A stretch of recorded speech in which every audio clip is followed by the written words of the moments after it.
Assalamualaikum warahmatullahi wabarakatuh. Salam dan bahagia guru penggerak. Perkenalkan, nama saya Maulida Rahma dari SMPN Satap 1 Muara TW, calon guru penggerak angkatan 10 Kabupaten Barito Utara. Pada kesempatan ini saya akan memaparkan aksi nyata modul 2.3 coaching untuk supervisi akademik. Selamat menyaksikan.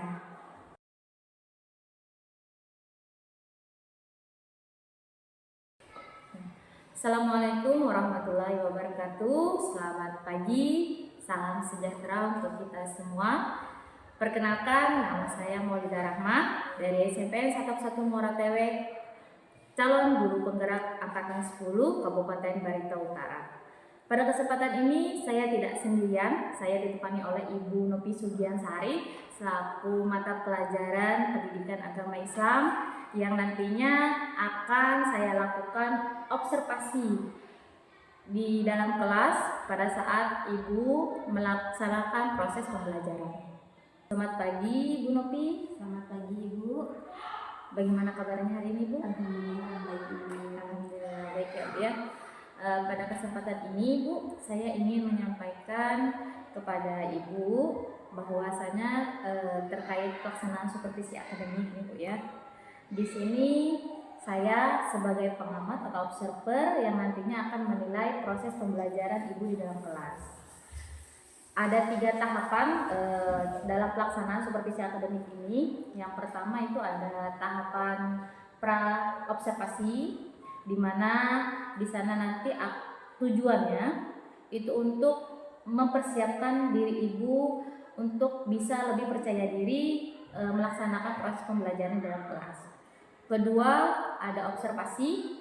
Nanti di dalam observasi saya berada di dalam kelas sambil menilai dan mencatat apa proses pembelajaran yang nanti Ibu lakukan. Kemudian yang ketiga itu ada pasca observasi. Nah, tahap ini nanti saya akan menyampaikan hasil dari pengamatan saya selama Ibu melaksanakan proses pembelajaran. Bisa dipahami ya Bu ya? Oke.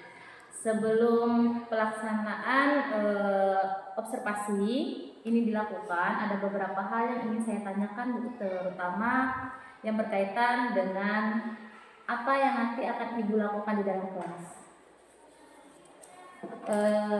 Pertanyaan pertama, apa tujuan pembelajaran yang nantinya Ibu lakukan pada saat kegiatan proses pembelajaran dalam kelas Bu? Ibu, sebelumnya terima kasih atas waktunya. Berkaitan dengan apa yang akan saya lakukan ketika saya nanti di kelas dalam hal pemberian materi atau pembelajaran, salah satunya itu tujuan pembelajaran saya. Yang pertama, saya menggunakan model pembelajaran berbasis problem based learning atau PBL. Peserta didik dapat menjelaskan perjuangan dakwah tentang Nabi Muhammad ke Mekah. Kemudian peserta didik juga dapat menghayati, mengamalkan ajaran agama yang dianutnya, menunjukkan sikap jujur, disiplin, tanggung jawab, peduli serta santun. Oke. Ada 3 tujuan ya Bu ya di sini yang Ibu jelaskan tadi, menjelaskan, menghayati dan mengamalkan yang berkaitan dengan ceritanya Nabi Muhammad gitu ya. Baik. Untuk tujuan itu sendiri otomatis kan ada area pengembangannya nih Bu ya. Nah, kira-kira area pengembangan apa saja yang mau Ibu kembangkan pada saat kegiatan pelaksanaan proses pembelajaran nanti? Yang ingin saya kembangkan ini berkaitan dengan proses pembelajaran yang berdiferensiasi. Berdiferensiasi ya. Dan saya ingin mengembangkan KSE. KSE, kemampuan sosial emosional itu ya. Baik, ada 2 area pengembangan kompetensi yang mau Ibu lakukan nanti, di mana ada pembelajaran yang berdiferensiasi. Ini sesuai dengan kebutuhan siswa ya Bu ya? Ya, betul. Sesuai dengan kebutuhan siswa. Yang ingin saya tanyakan pada saat RPP berdiferensiasi ini, apakah ada strateginya Bu? Ya, Memang ada strategi. Yang pertama, saya menggunakan pembelajaran berbasis konten. Ya. Kemudian nanti ada juga gambar atau poster. Ya. Kemudian anak-anak yang pastinya saya bagikan kelompok. Oh baik, berarti ada konten, prosesnya juga ya Bu ya, sama produknya. Berarti itu berkelompok ya Bu? Betul. Berkelompok sesuai kebutuhan siswa tadi ya Bu ya. Kemudian ada juga tadi saya dengar Ibu ingin mengembangkan kemampuan sosial emosional ya Bu ya. Kalau saya boleh tahu nih Bu, strategi apa untuk mengembangkan KSE ini? Strategi yang ingin saya kembangkan ini bagian kesadaran diri. Karena kadang-kadang kan anak-anak itu ketika memulai pembelajaran lupa baca doa, lupa mengucapkan salam atau bersalaman setelah pembelajaran selesai. Nah, jadi saya ingin di bagian kesadaran dirinya itu ingin saya kembangkan. Bagian kesadaran diri ya Bu ya. Selain kesadaran diri, mungkin ada beberapa poin ya Bu dari KSE ini yang nanti terlibat juga dalam proses pembelajarannya. Iya betul. Ada ya Bu ya. Nah, tapi yang lebih Ibu condongkan di sini ke kesadaran diri ya Bu ya. Oke. Baik Ibu, kira-kira nih Bu, kapan ya Bu kita ini bisa melaksanakan observasi ini Bu? Rencananya minggu depan hari Kamis. Hari Kamis kelas di kelas 7. Oh di kelas 7. Oke Bu, berarti nanti minggu depan kita melaksanakan observasi ini di kelas 7 ya Bu ya? Nah, baik. Sebelum mengakhiri percakapan kita kali ini nih Bu, saya mau menanyakan apa yang Ibu rasakan nih Bu setelah kita melaksanakan praobservasi ini? Kira-kira. Iya. Kalau sebelumnya saya merasa kebingungan untuk alur-alurnya, kemudian apa yang ingin saya kembangkan itu saya masih bingung. Setelah praobservasi ini kita berdiskusi, alhamdulillah saya sudah menemukan apa yang ingin saya lakukan di kelas, sudah ada bayangan. Oke Bu ya. Jadi selama percakapan ini yang awalnya mungkin Ibu belum mendapatkan pencerahan sedikit, sekarang sudah tahu alurnya ya. Alurnya udah tahu arahnya kemana. Semoga nantinya berjalan dengan lancar ya Bu ya kegiatan proses observasi kita. Terima kasih banyak Bu atas waktu yang sudah Ibu sediakan. Seru sekali nih berbincang-bincang ternyata sama Ibu nih pada praobservasi. Saya harap nanti pelaksanaan observasi dan pasca observasi pun akan berjalan lancar nih Bu ya. Dan tentunya kita berharap semuanya itu berjalan dengan lancar dan pembelajarannya akan semakin membaik sampai bertemu Bu di hari Kamis nanti minggu depan. Terima kasih juga Ibu atas waktu yang sudah diberikan. Terima kasih juga atas saran yang masukannya. Baik Bu.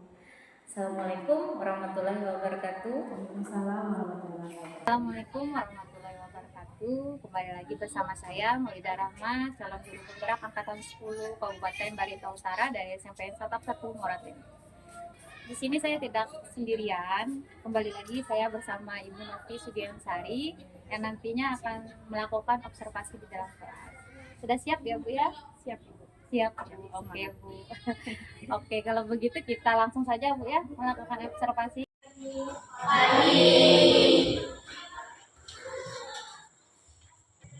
Assalamualaikum warahmatullahi wabarakatuh. Waalaikumsalam warahmatullahi wabarakatuh. Gimana kabarnya hari ini? Alhamdulillah baik. Sehat? Sehat. Hari ini ada yang tidak hadir? Ya. Hadir semua ya? Hadir. Baiklah, boleh Ibu minta satu orang ke depan untuk memimpin menyanyikan lagu Indonesia Raya. Yang lainnya bisa berdiri ya. Ibu minta Nindi ya ke depan menyanyikan lagu Indonesia Raya. Apa? Nanti sama Ibu. Ya. Jangan ke depan. Teman-temannya mengikuti. Teman-temannya mengikuti. Yang lain boleh berdiri.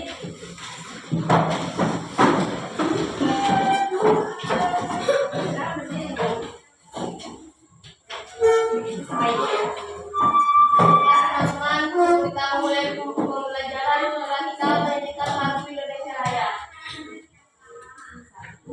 2, 3. Indonesia tanah airku, tanah tumpah di sanalah aku berdiri, jadikan untuk ibu. Indonesia kebangsaanku, bangsa dan tanah airku. Marilah kita berseru, Indonesia bersatu. Hiduplah tanahku, hiduplah negeriku, bangsaku, rakyatku semuanya. Bangunlah jiwanya, bangunlah badannya untuk Indonesia Raya. Indonesia Raya, merdeka, merdeka, tanahku, negeriku yang ku cinta. Indonesia Raya, merdeka, merdeka, hiduplah Indonesia Raya. Indonesia Raya, merdeka, merdeka, tanahku, negeriku yang ku cinta. Indonesia Raya, merdeka, merdeka, hiduplah Indonesia Raya. Silakan. Terima kasih. Baiklah, anak-anak semuanya. Tadi kita sudah menjadi kelas ya. Baiklah, sebelum kita mulai pembelajaran, Ibu minta pertolongan. Silakan tutup doanya dulu. Silakan tutup doa. Sebelum memulai pembelajaran kita hari ini, marilah kita berdoa menurut agama dan kepercayaan masing-masing. Doa dimulai.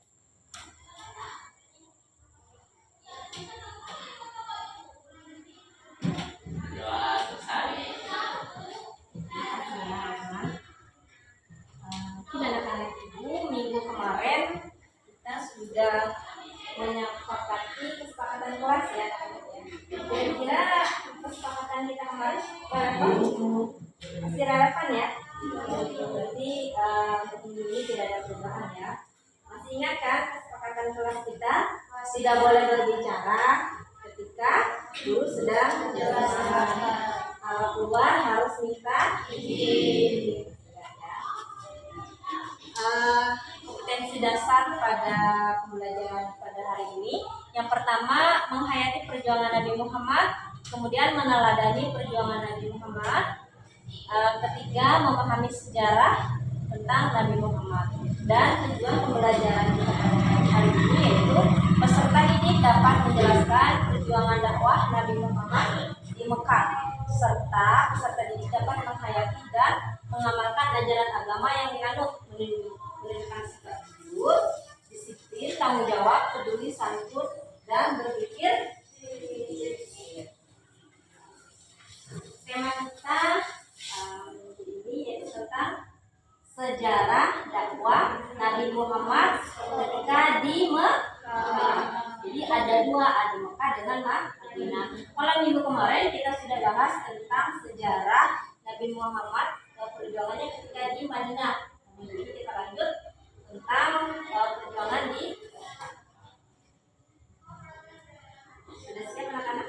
Sudah. Lanjut. Boleh kita perhatikan sama-sama ya video yang di depan ini. Baiklah anak-anak, di sini ada video tentang perjuangan Nabi Muhammad. Jadi nanti tolong kalian cermati apa yang nanti kalian lihat. Nanti di akhir ada pertanyaannya.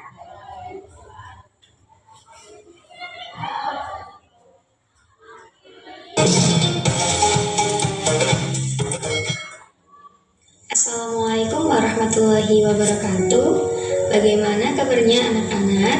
Semoga dalam keadaan sehat ya selama belajar di masa pandemi ini.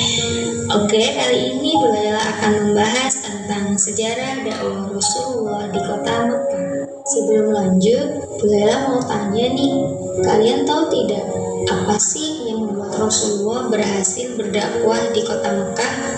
Apa sih strateginya Rasulullah ketika berdakwah di kota Mekah? Padahal kan masyarakatnya menolak sekali. Oke, mari kita bahas satu persatu ya. Dakwah Rasulullah SAW periode Mekah. Yang pertama, ada proses kenabian Rasulullah SAW itu sendiri. Yang kedua, ada dakwah Rasulullah. Nah, dakwah Rasulullah ini secara sembunyi-sembunyi dan terbuka. Yang ketiga, ada strategi dakwah Rasulullah. Nanti akan Bunda jelaskan satu persatu. Yang keempat, ada misi dakwah Rasulullah.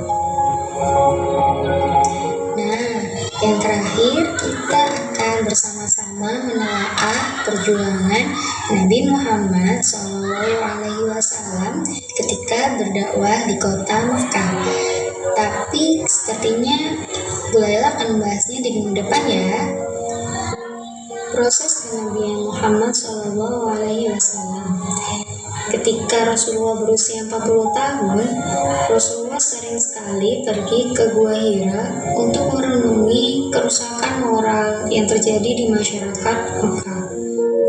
Kemudian pada malam 17 Ramadan, turunlah malaikat Jibril yang membawa wahyu dari Allah untuk Nabi Muhammad SAW.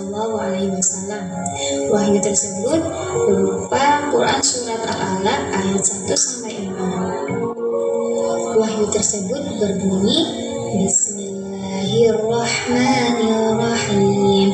Iqra' bismi rabbikal ladzi khalaq. Khalaqal insana min 'alaq. Iqra' wa rabbukal akram. Alladzi 'allama bil qalam. 'Allamal insana ma lam ya'lam. Yang artinya, bacalah dengan menyebut nama Tuhanmu yang menciptakan. Dia telah menciptakan manusia dari segumpal darah. Bacalah, dan Tuhanmulah yang maha mulia, yang mengajar manusia dengan pena. Dia mengajarkan manusia apa yang tidak diketahuinya. Quran Surat Al-Alaq ayat 1-5. Turunnya wahyu pertama itu merupakan tanda bahwa Nabi Muhammad telah diangkat oleh Allah menjadi Rasulnya, dan beliau pun segera melakukan dakwah untuk menyampaikan kebenaran agama Islam. Pada awal dakwahnya, Nabi Muhammad SAW melakukan dakwah secara sembunyi-sembunyi atau dakwah sirriyah. Beliau berdakwah selama 3 tahun lamanya untuk menentukan orang-orang yang mendukung beliau. Maka dari itu, Rasulullah hanya berdakwah di golongan terdekatnya saja, yaitu keluarga dan para kerabatnya. Orang-orang yang pertama kali masuk dalam agama Islam atau yang disebut dengan as-sabiqunal awwalun, yaitu ada Khadijah, yaitu istri Rasulullah, ada Ali bin Abi Thalib, ada Abu Bakar, Zaid bin Harisa, Utsman bin Affan, Zubair bin Awam, Abdurrahman bin Auf, Sa'id bin Abi Waqqas, Talha bin Ubaidillah, Bilal bin Rabah, dan Umar bin Khattab. Mereka inilah yang termasuk golongan as-sabiqunal awwalun, yaitu orang-orang yang masuk Islam pada generasi awal. Mereka inilah yang menjadi pendukung setia Nabi Muhammad SAW. Setelah 3 tahun berdakwah secara sembunyi-sembunyi, Rasulullah mendapatkan perintah dari Allah berupa Quran Surat Al-Hijr ayat 94 untuk berdakwah secara terang-terangan. Ayo anak-anak, kita baca bersama dalil tentang perintah Allah kepada Nabi Muhammad untuk berdakwah secara terang-terangan. Bismillahirrahmanirrahim. Fasda' bima tu'maru wa a'rid 'anil musyrik. Yang artinya, maka sampaikanlah olehmu Muhammad secara terang-terangan segala apa yang diperintahkan kepadamu dan berpalinglah dari orang-orang musyrik. Quran Surat Al-Hijr ayat 94. Surat tersebut menjelaskan bahwa dakwah Nabi Muhammad SAW bertujuan agar manusia tidak tersesat dalam kemusyrikan dan kembali kepada ketauhidan, yakni hanya Allah yang patut untuk disembah. Setelah itu Rasulullah mulai berdakwah secara terang-terangan. Beliau mengumpulkan penduduk kota Mekah di Bukit Safa dan mengatakan bahwa beliau adalah Rasul atau utusan Allah untuk menyampaikan ajaran agama Islam. Namun, dakwah Rasulullah tidak mendapatkan respon yang baik dari penduduk kota Mekah. Bahkan, paman beliau sendiri, yakni Abu Lahab, marah-marah dan mencela Rasulullah. "Celakalah kamu Muhammad." Beliau kemudian melempari batu pada Rasulullah. Menghadapi tekanan, ancaman, penghinaan, dan kesewenang-wenangan kaum kafir Quraisy kepada Rasulullah, beliau akhirnya merencanakan strategi untuk mendapatkan perlindungan, pertolongan dari kerabat-kerabatnya. Untuk melancarkan strategi dakwahnya, Rasulullah melakukan hijrah ke kota Yasrib, kemudian ke kota Habsyi sebanyak 2 kali, kemudian melakukan misi ke Taif untuk mengumpulkan pendukung dari kerabat-kerabat yang lain. Ketika berada di kota Habsyi, alhamdulillah Rasulullah berhasil mengislamkan beberapa tokoh penting Quraisy, yaitu Hamzah bin Abdul Muthalib yang merupakan paman dari Rasulullah itu sendiri pada tahun 615 Masehi. Bahkan Raja Nejus pun masuk agama Islam karena sifat kebaikan dari Rasulullah. Jadi kota Habsyi sangat menerima baik sekali kedatangan Rasulullah dan para pengikutnya untuk menyebarkan agama Islam. Nah, itu tadi beberapa penjelasan strategi dakwah Rasulullah di kota Mekah. Untuk penjelasan selanjutnya, kita akan bahas di pertemuan selanjutnya ya. Baiklah anak-anak, tadi kita sudah sama-sama menyimak video tentang dakwah Nabi Muhammad ke Mekah. Nah, ibu mau tanya nih, kira-kira apa yang kalian dapat dari video? Ibu mau si Ayu, boleh? Kira-kira apa yang kalian dapat setelah menonton video ini? Boleh disusul si Windy ya. Silakan ini.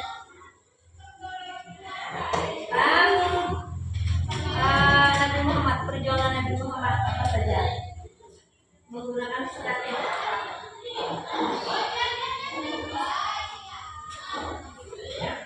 Strategi?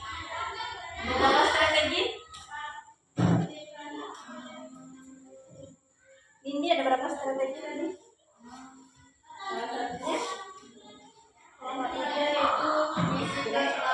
Dari hijrah ke Habsyi 2 kali, ya sebanyak dua kali. Tujuannya ngapain? Menyebarkan agama Islam, mencari jadi ada strategi Nabi Muhammad ketika menyiarkan agama Islam di Mekah. Itu salah satunya tadi menggunakan misi-misi Taif, kemudian hijrah ke Habsyi sebanyak 2 kali. Kemudian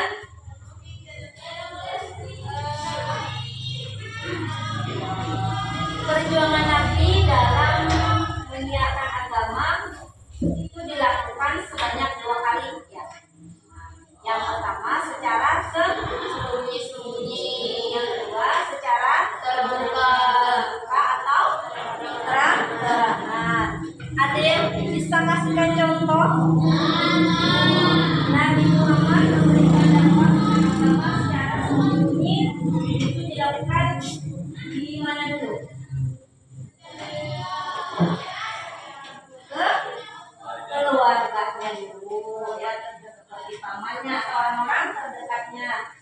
ayahnya, kemudian ada ibunya ya, dan juga sahabatnya. Kemudian ada yang bisa beri contoh penyebaran agama Islam secara terang-terangan. Tadi dilakukan di bukit apa? Iya, bukit Safa. Nabi Muhammad mengeluarkan suaranya secara lantang. Apa yang dibicarakannya? Kira-kira dia mengeluarkan suaranya bagaimana? Yang berkaitan dengan ajar Nabi Muhammad tentang agama Islam. Jadi yang besar dan di bawahnya itu banyak penduduk-penduduknya. Jadi Nabi Muhammad itu naik ke atas, kemudian dia mengingatkan agama Islam. Kemudian itu ada tugas kelompok sesuai dengan kelompoknya kemarin ya, saya bagikan kelompoknya itu akan digelar 1, 2, 3, 4, bahkan dari belakang ini kelompoknya di sini ya. Kemudian kelompoknya ini silakan juga menghindar. Ini silakan maju ke depan sesuai meja dan kursinya. Ini juga ya, boleh agak ini punya ya. Silakan yang di belakang bikin mejanya susun. Ya. Silakan ya berat.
Sudah terima ya tugasnya. Nah, di tugas kalian itu kalian tolong perhatikan gambar yang sudah ibu siapkan di sini PPT-nya. Gambar yang pertama kalian tulis gambar ini tentang apa sesuai dengan video yang sudah kalian tonton tadi ya. Nah, sama gambar yang kedua juga.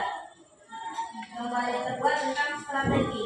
Jadi kalian rangkum ini tentang apa ya, sesuai dengan perintah ya. Kemudian yang ketiga juga ada metode. Kalau yang itu kan kecil ya, nah sama aja isinya ya. Sampai di gambar terakhir. Nah ini mungkin sudah sering ya, ini gambar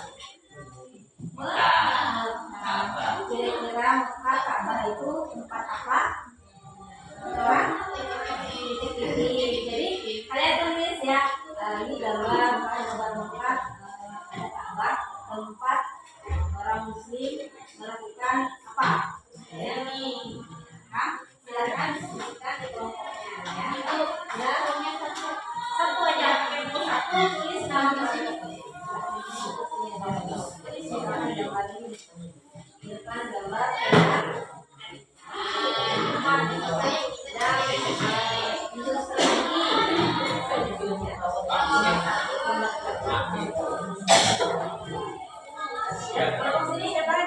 waktunya 15 menit ya.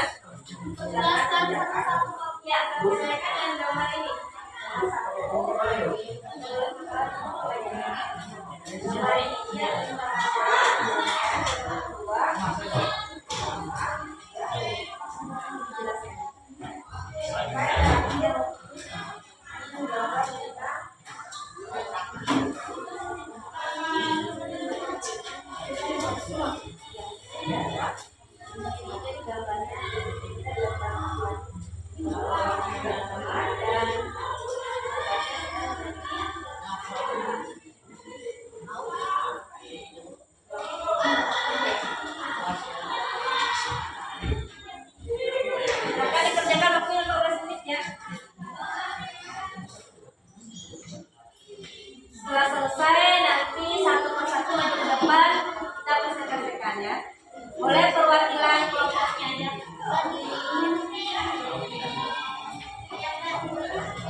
tanggung jawabnya, keaktifannya di dalam kelompok itu yang akan ibu nilai. Jadi silakan bekerja sama dengan kelompoknya, saling bertukar pikiran, ya silakan masuk. Ini gambarnya mulainya juga.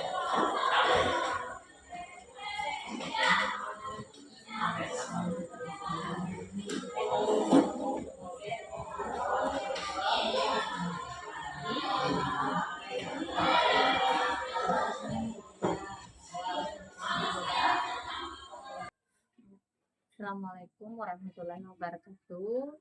Selamat pagi, salam sejahtera untuk kita semua. Pada kesempatan ini saya akan melaksanakan pasca observasi bersama Ibu Novi Subiansari selaku guru agama di SMP 1 TW, dan ada juga Ibu Ngajar Praktik yang senantiasa membersamai kami hari ini, dan nanti juga saya minta kepada Ibu untuk penguatannya. Baik, selamat pagi Bu Novi, selamat pagi Bu Hujan. Sehat ya Bu ya? Alhamdulillah, sekarang lagi kurang fit juga. Ya, lagi cuaca seperti cuacanya. Cuaca kita tidak mendukung ya sebagainya. Hari ini kita melaksanakan yang namanya tes observasi, di mana kemarin kita sudah melaksanakan observasi ya Bu ya, di hari Rabu kalau tidak salah. Kemarin kira-kira nih Bu, saya mau tanya, ada beberapa yang ingin saya tanyakan kepada Ibu juga. Apa yang Ibu rasakan pada saat pelaksanaan observasi kemarin? Sebelumnya saya mengucapkan terima kasih kepada Ibu Nabila dan juga Ibu Pote yang pada kesempatan hari ini juga berkenan hadir. Kemarin kita sudah melaksanakan mengajar praktik di kelas, dan memang ada beberapa hal juga yang saya rasakan, yaitu hal yang menurut saya itu menyedihkan, ada juga hal yang membuat saya merasa senang. Jadi kemarin saya merasa senang ketika ternyata saya bisa gitu belajar, menyampaikan pembelajaran yang sesuai dengan metode berdiferensiasi. Kemudian ada juga hal yang membuat saya itu kok rasanya gini ya gitu. Itu terletak di salah satu siswa kemarin. Ada siswa yang sebelumnya itu memang siswa itu rajin, aktif, kok tiba-tiba pada saat jam itu ketika saya ngajar kok siswanya merenung gitu gitu. Jadi kadang saya bingung juga, saya tanya kenapa siswanya nggak jawab. Baik, berarti tadi adalah senang berada ya, pada saat observasi. Dan saya juga ingin menyampaikan kepada Ibu hasil data yang saya observasi kemarin. Memang saya ada melihat satu siswa Ibu yang awalnya mungkin siswanya udah diaktif ya Bu ya, tapi hari itu dia belum menyendiri ya Bu ya, memang ada catatan saya di situ kemarin. Dan kemudian untuk area pengembangan yang ingin Ibu lakukan kan juga sudah sesuai, ada RPP berdiferensiasi, produk, proses, dan kontennya juga sudah ada. Kemudian lagi ada RPP KSE, sudah diterapkan juga, saya sudah buat juga pada saat itu. Nah, kira-kira nih Bu, saya mau tanya juga kepada Ibu, apakah alur ini rencana yang sudah dibuat itu sudah berjalan memang? Ya, kalau untuk rencana dan alurnya saya rasa sudah berjalan. Ya, cuma itu tadi masalahnya namanya di lapangan Bu ya, kita kadang kan nggak apa ya, untuk mengkondisikan anak-anak yang tiba-tiba perasaannya atau suasana hatinya itu kan tiba-tiba bisa saja berubah. Itu yang membuat saya kemarin tuh merasa antara sedih, kaget, bingung juga. Oh iya. Artinya ada kebingungan ya Bu. Kemudian lagi apakah itu jadi tantangan Bu waktu kegiatan observasi kemarin? Ya, kalau dibilang jadi tantangan jelas Bu. Saya rasa itu menjadi tantangan saya, makanya waktu itu saya sering deketin siswanya. Saya anaknya, ternyata anaknya nggak mau ngomong. Jadi untuk kedepannya mungkin saya rasa sebelum saya masuk kelas saya perlu cek dulu keadaan dari emosional siswanya. Jadi jangan sampai nanti terjadi lagi ketika saya ngajar di kelas tiba-tiba ada anak yang diam aja sedih. Artinya nanti kedepannya tantangan ini akan ibu atasi ya Bu ya, dengan cara sebelum pembelajaran ibu sudah mengecek dulu bagaimana perasaannya hari ini. Oke. Apakah pembelajaran seperti itu ini ada kebanggaan tersendiri ibu?